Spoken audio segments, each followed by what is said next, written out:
Om Sai Ram.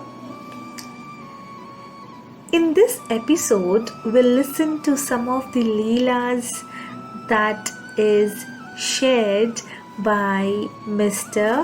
R. Vaman Rao Pran Govind Patel. This letter, which he published, was in Gujarati in Sai Leela magazine in the year 1923. He starts the letter saying, "Respected dear, your memories are almost 10 years old, yet fresh in our minds as like yesterday. Your external form with the twisted cloth tied around your head and the Swadeshi kafni that you wear on your body, this figure keeps revolving in my mind always. It seems to me that you are pervading every atom of this universe, and I constantly pray to you to merge me in this all-encompassing form of yours.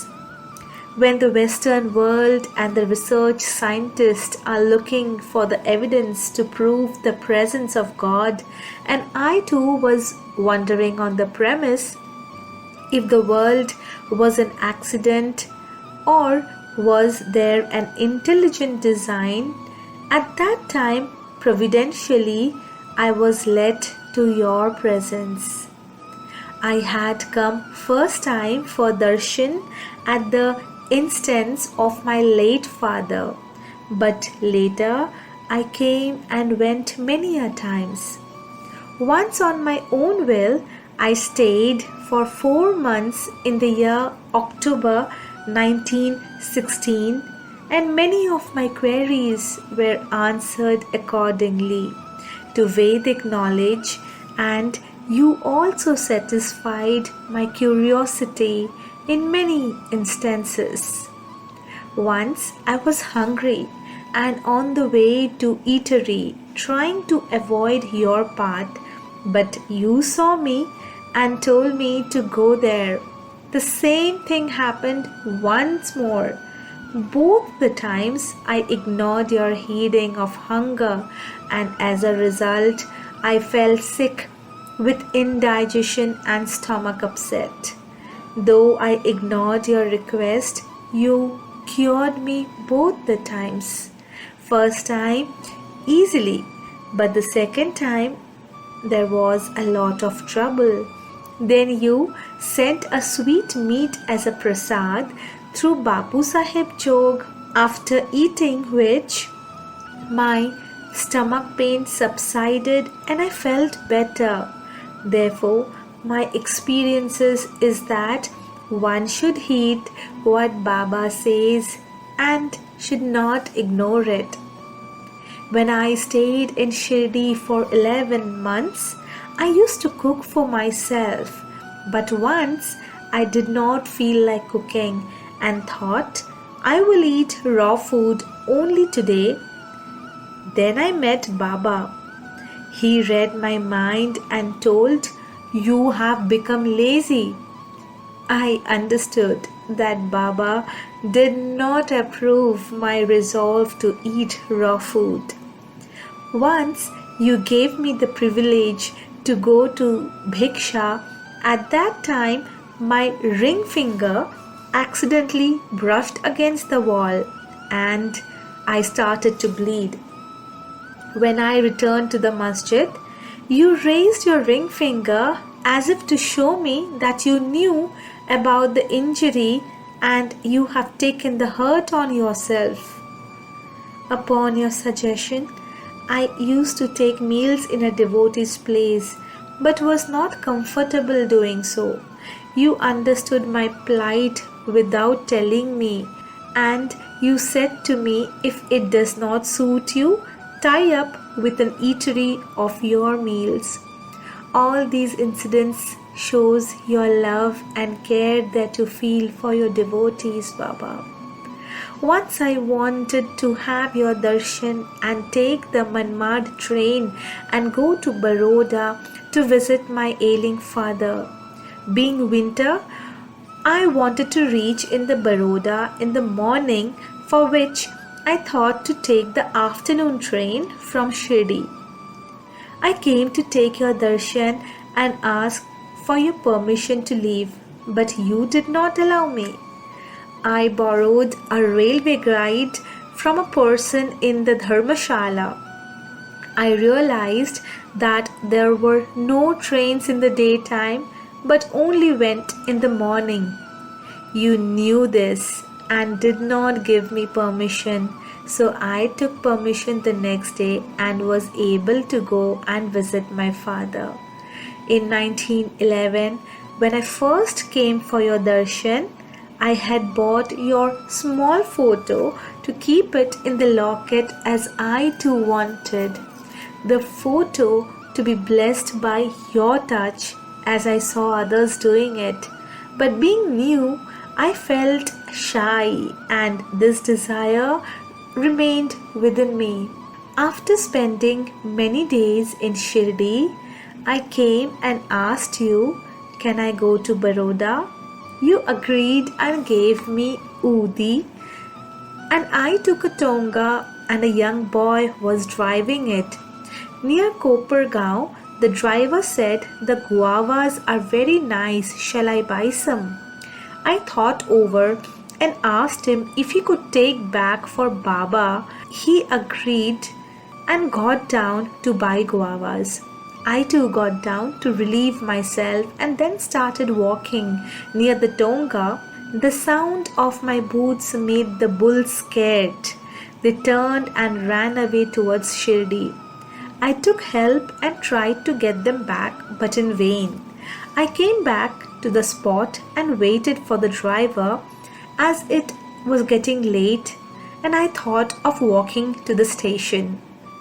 On the way, the driver turned up with a police to search for the tonga, and it was found near Sanglivir, held by a chowkidar with all my luggage intact. Then I went back to Shirdi and stayed for some more days. At that time, I met a lawyer friend of mine who had bought your photo and placed it in your hand. With him, I too got my photo touched by you, which I could not do earlier. My wish of getting the photo blessed by you was fulfilled.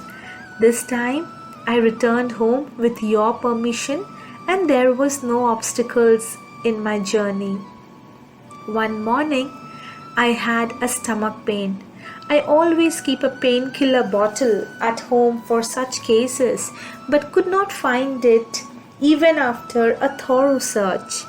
Then I found one bottle having Udi, and I took that and my pain subsided. The Udi tasted just like the painkiller which was kept in a sanitized bottle, and I was wondering how could it get the taste of the painkiller. In 1916 October month, I was in Shirdi at night.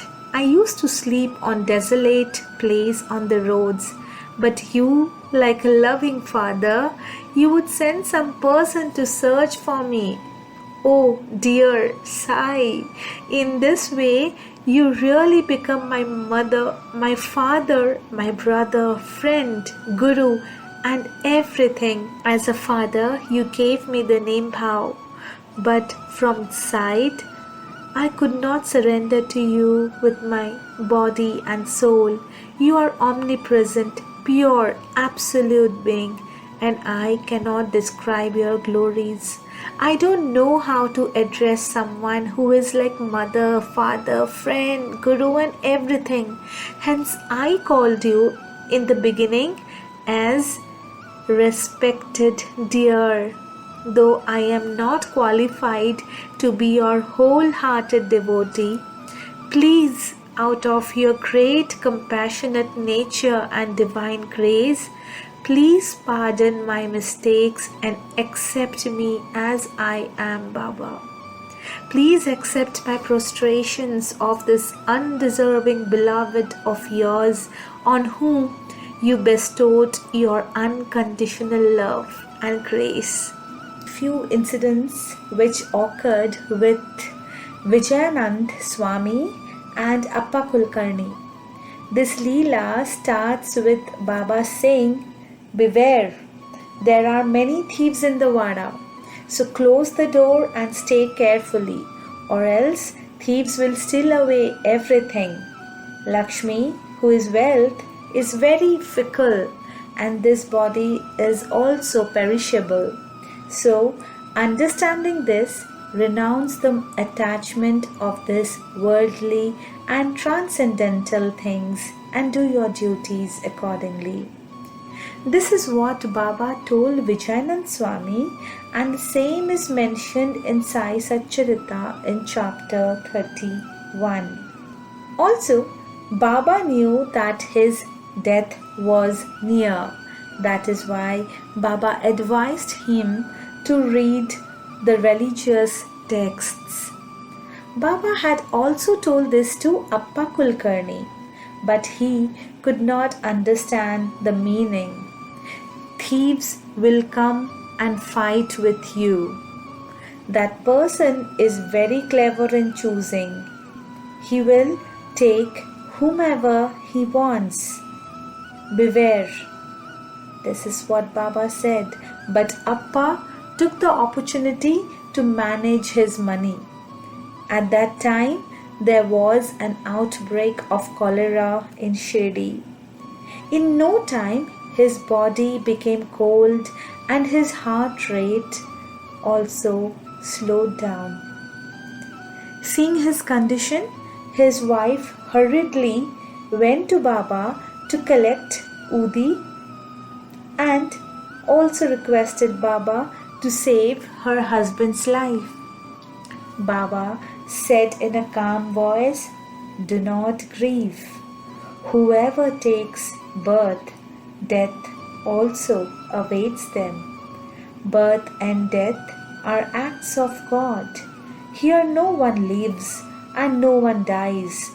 If you look at the principle of life through the eyes of knowledge, you will know that you are no different from it.